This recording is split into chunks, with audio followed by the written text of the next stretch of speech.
E aí, gente, estamos com mais uma análise de Osama Hawking e vamos comentar sobre esse episódio que me deixou deveras curiosa. Bom, o episódio começa com o Bag e o Boss no corpo do Daida. Bom, o Bag pergunta sobre quem é a pessoa que está no espelho e quais são as verdadeiras intenções.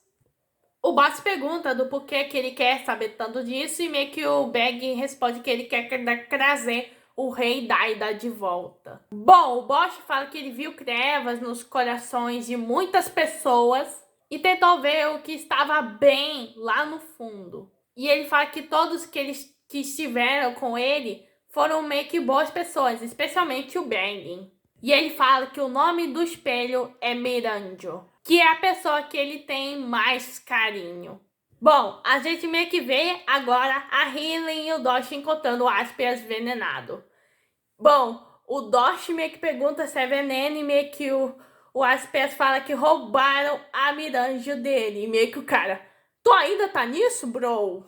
O Aspias fala que a única coisa que ele queria é aliviar o sofrimento dela. Só que ele foi um idiota. E ele implora por Dosh meio que salvar a Miranjo. E meio que o Dosh, Aspias, tu é gado? Bom, a rainha cura ele com sua macumba especial. Bom, ela chega no seu limite, já que as poções que dão meio que poder a ela acabaram. Aí ela fala, é você quem vai salvá-la. Daí o Aspers fica, mas é possível que eu possa estar contra você.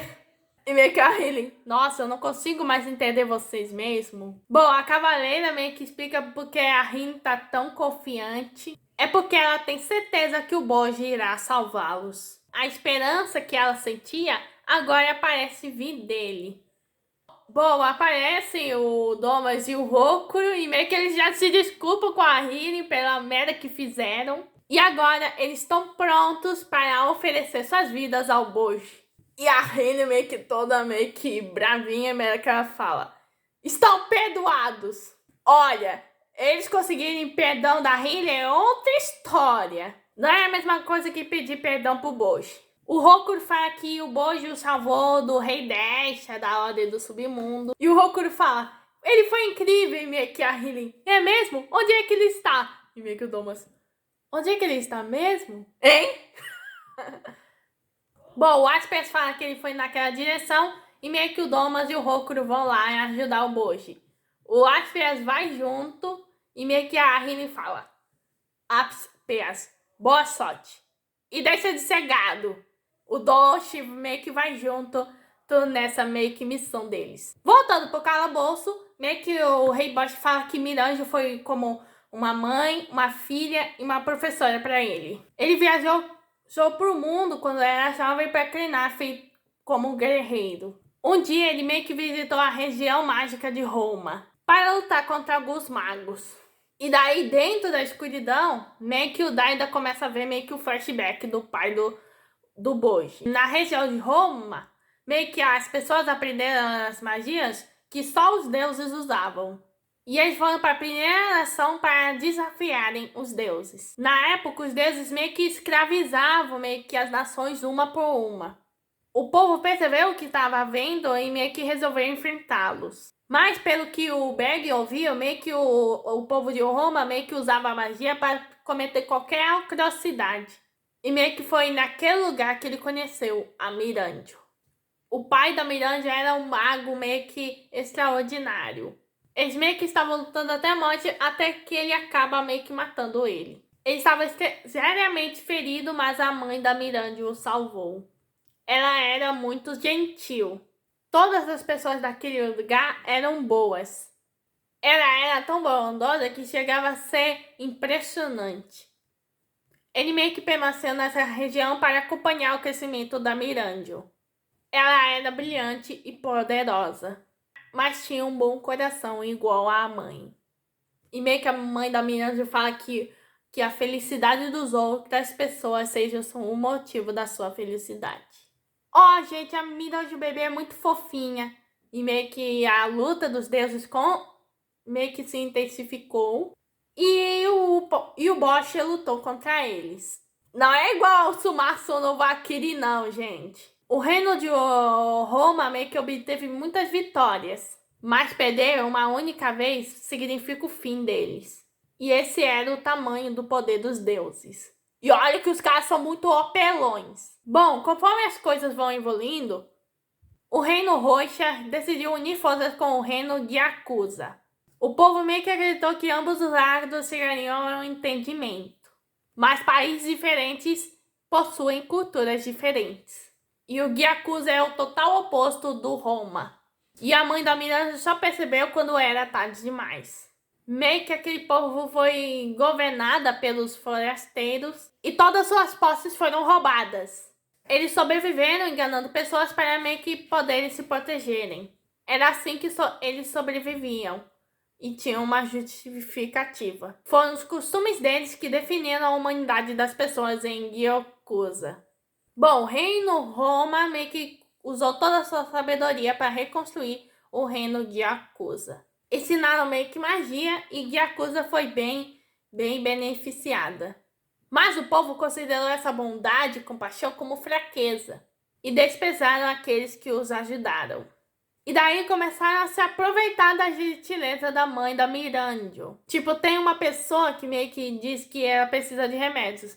E daí meio que a mãe da Mirandio dá o dinheiro. Só que meio que era totalmente um fingimento dela. Mas mesmo sabendo disso, ela sabia que tinha chances deles mudarem. Yakuza se tornou prosperoso, mas mesmo assim eles nunca ajudariam Roma. E quando tudo dava errado, abandonavam seus amigos e fugiam, cada um por si. E quando tinham vantagem, cometiam qualquer tipo de atrocidade. Então a culpa meio que dos atos acabou caindo para Roma. Pouco a pouco, Roma começou a se enfraquecer e o poder dos deuses ficou maior. Até que assaltantes meio que matam a mãe da Mirandio. Eles meio que enfaqueiam procurando grana. Meio que quando Yakuza meio que viu que os deuses tinham vantagem, eles traíram Roma e ficaram ao lado dos deuses. Eu fiquei a mesma coisa na relação do Belg e do Daida, chocada com isso. E meio que isso acontece na vida real, tem casos muitos de xenofobia contra latinos, asiáticos, negros, e rola isso. Bom, voltando para a luta de Oken versus Boji, bom, meio que o Kage tenta ajudar o Boji, só que o Boji e meio que o Kage, não, seu idiota, eu não posso te abandonar e fugir. E quando o coitadinho ia levar uma espadada, Despa salva o dia. Bom, Despa fala que ele tem orgulho do Boji ser o seu aprendiz, já que ele lutou bem. E daí a Espelho Humilhante começa a se lembrar das palavras da mãe. E o coitadinho começa a chorar, o Boji. Minha menina, ele tá sofrendo muito. Bom, o Despa fala que o Boji, no trabalho dele desse momento, é continuar crescendo. Que ele não precisa se achar impotente.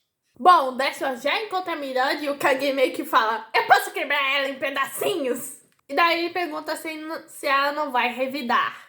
Ela fala que, querendo ou não, ela não pode fazer nada. Daí o Kage pergunta, o que você é? E daí ela fala, boa pergunta, o que eu sou? Bom, o Despa percebe que tem algo errado, mas meio que eles ainda precisam acabar com ela. E daí eles se dão de cara com o Onkey. Meio que a lança do capitão, que acompanhava o Despa, meio que serviu como um para-raio. E o Despa fala que é o único jeito, já que ele não vai errar de novo. Daí o Despa se comunica com o Desha. E o Onkey, por saber das nuvens, meio que ele decide usar sua técnica. O Shirashampe, que é meio que é usar um objeto para atingir um ponto vital. E pegar o oponente de surpresa. Daí o Onkey é atingido pelo raio do Desha, só que ele ainda tá intacto. E daí o Desha, meio que percebendo isso, percebe que eles estão todos condenados. Só que aí ele começa a lembrar dos momentos com o Boji, com o Kage. O capitão tenta lutar contra o Oken, só que ele é atingido. E daí o Despa desafia o Oken. Aí temos um flashback onde meio que o Despa e o Dash estavam treinando e meio que o Desha só fala que o Despa não tem meio que nenhuma arte marcial. E meio que o Despa, que mentira, você tem um péssimo hábito de fazer suposições. Mas ele refere dizendo que a mente dele sabe o que fazer, mas o seu corpo... E se questiona do porquê ele é mais fraco dos seus irmãos. Meio que a arma dele é sua capacidade analítica e sua intuição. E daí nós vemos uma imagem assustadora do Oken. E meio que o Despa, sabendo que meio que o primeiro ataque seria o Skedo, ele consegue desviar e fala: eu nunca te abandonei. Nunca.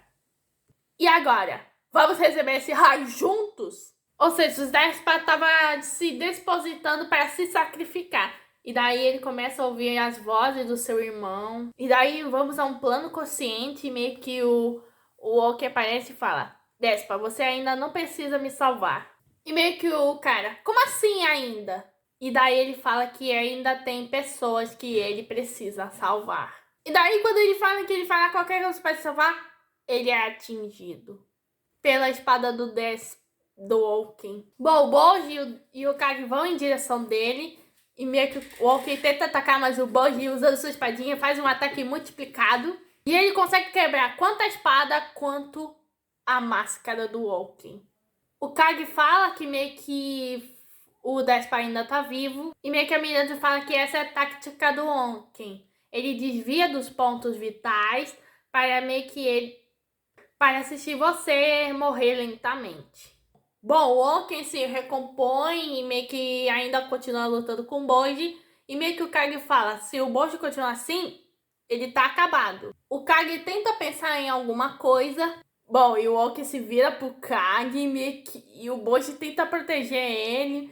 Mas o Oken enfaqueia a perna do Boji. E quando o Oken ia finalizar, o Kage, em todo desespero, se transforma.